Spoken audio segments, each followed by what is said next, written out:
Subscribe করুন হবিটেক BD YouTube চ্যানেলটিকে এবং পাশে থাকা বেল আইকনটি প্রেস করে দিন ইলেকট্রনিক্স এবং রোবোটিক্সের ভিডিও সবার আগে পাওয়ার জন্য।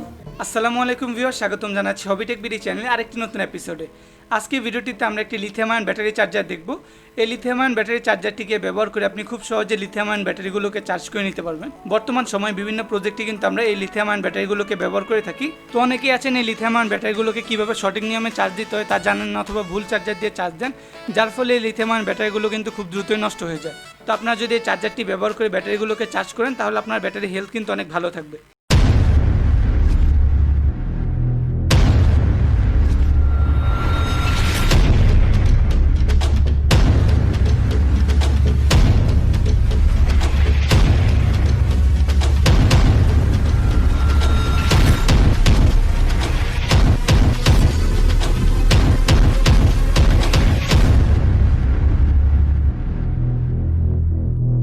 তো আমার হাতে এখন আপনারা একটি লিথিয়াম আয়ন ব্যাটারি চার্জার দেখতে পাচ্ছেন। তো এটি এইভাবে আসে, এটির সঙ্গে কোনো বক্স অথবা প্যাকেট আসে না।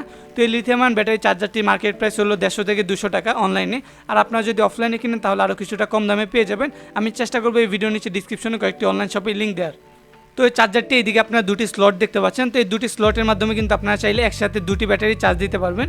তো এই চার্জারটি দিয়ে আপনারা শুধু লিথিয়াম আয়ন ব্যাটারি চার্জ দিতে পারবেন এমনটি নয়, আপনারা চাইলে রিমোটের যে রিচার্জেবল ব্যাটারিগুলো হয় সেগুলো কিন্তু এই চার্জারটির সাহায্যে চার্জ দিতে পারবেন। তো এই চার্জারটির ব্যাটারি স্লটের এই জায়গায় প্লাস এবং মাইনাস দেওয়া রয়েছে, আপনারা সেই অনুযায়ী দেখে আপনার ব্যাটারি প্লাস এবং মাইনাস অনুযায়ী এখানে কানেক্ট করতে হবে।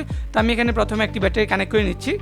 তো আপনারা দেখতে পাচ্ছেন একটি ব্যাটারি কানেক্ট করার সঙ্গে সঙ্গে কিন্তু এখানে একটি গ্রিন রঙের এলইডি জ্বলে উঠেছে। তো আমি এবার আমার আরেকটি যে ব্যাটারি রয়েছে সেটিও কানেক্ট করে নিচ্ছি।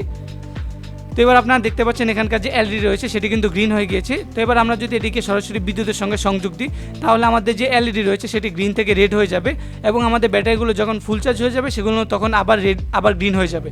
মানে ব্যাটারি চার্জ হওয়ার সময় রেড থাকবে এবং ফুল চার্জ হয়ে গেলে গ্রিন হয়ে যাবে, তখন আপনার ব্যাটারিগুলোকে চার্জার থেকে খুলে ফেলবেন। তো এইভাবেই কিন্তু আপনারা খুব সহজে লিথিয়াম আয়ন ব্যাটারিগুলোকে চার্জারটি দিয়ে চার্জ দিতে পারবেন এবং আপনাদের ব্যাটারির যে হেলথ রয়েছে সেগুলোকে ভালো রাখতে পারবেন। তো আজকে ভিডিওটি এই পর্যন্তই, দেখা হবে পরবর্তী কোনো ভিডিওতে। সে পর্যন্ত ভালো থাকবেন, সুস্থ থাকবেন, খোদা হাফেজ।